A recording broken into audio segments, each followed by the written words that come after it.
ஐஸ்வர்யம் பெருக செய்ய வேண்டிய வழிபாடு மற்றும் வீட்டில் வைக்க வேண்டிய 3 சிலைகள். ஐஸ்வர்யம் என்றதும் நம் நினைவிற்கு வரக்கூடியவர் மகாலட்சுமி தாயார்.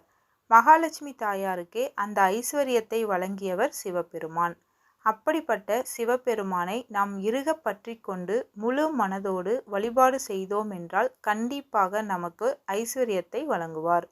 அப்படி ஐஸ்வர்யத்தை பெற்று சிறப்பான வாழ்க்கை வாழ வேண்டும் என்று நினைப்பவர்களுக்கு ஒரு பூஜை முறை ஒன்று இருக்கிறது. அந்த பூஜை முறையை பற்றி தெரிந்து கொள்ளலாம்.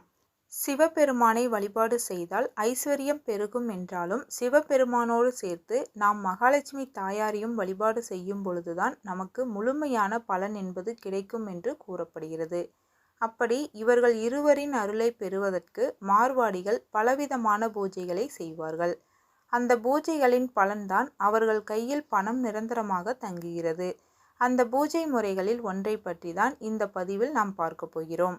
இந்த பூஜையை தொடர்ச்சியாக குறைந்தபட்சம் 48 நாட்களாவது செய்ய வேண்டும்.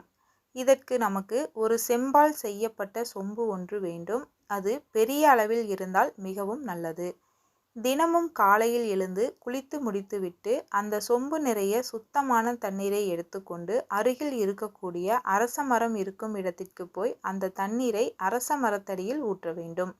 காலையில் இந்த ஒரு வழிபாட்டை செய்வதன் மூலம் அரச மரத்தில் இருக்கக்கூடிய மகாவிஷ்ணு மற்றும் மகாலட்சுமியின் அருளை நம்மால் பரிபூர்ணமாக பெற முடியும்.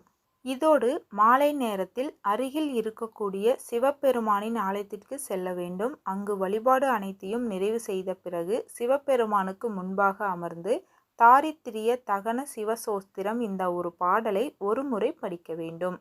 ஒருவேளை சிவபெருமானுக்கு முன்பாக அமர்வதற்கு வசதி இல்லை என்னும் பட்சத்தில் சிவபெருமானுக்கு பின்புறம் இருக்கக்கூடிய சண்டிகேஸ்வரர் சன்னதிக்கு அருகில் அமர்ந்து கொண்டு இந்த பாடலை படிக்கலாம். இந்த ஸ்தோத்திரத்தை நாம் முழு மனதோடு தொடர்ச்சியாக 48 நாட்கள் தினமும் பாராயணம் செய்யும் பொழுது நமக்கு இருக்கக்கூடிய தரித்திரமும் துக்கமும் முற்றிலுமாக நீங்கும் என்று கூறப்படுகிறது. சிவபெருமானையும் மகாலட்சுமி தாயாரையும் இந்த முறையில் முழு மனதோடு தொடர்ச்சியாக 48 நாட்கள் வழிபாடு செய்பவர்களுக்கு அவர்களுடைய வாழ்க்கையில் இதுவரை இருந்து வந்த தரித்திரமும் முற்றிலும் நீங்குவதோடு ஐஸ்வர்யமும் பெருகும். ஐஸ்வர்யம் பெருக வீட்டில் வைக்க வேண்டிய 3 சிலைகள்.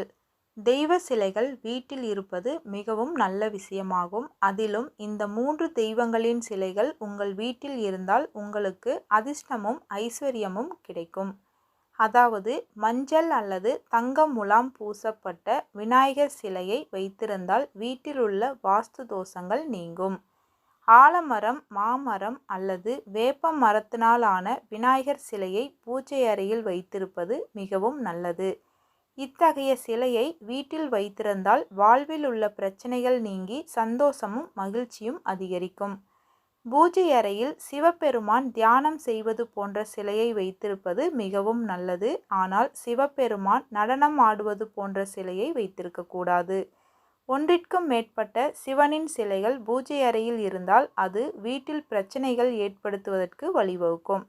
எனவே ஒரே ஒரு சிவனின் சிலையை மட்டும் வைத்து வணங்குங்கள்.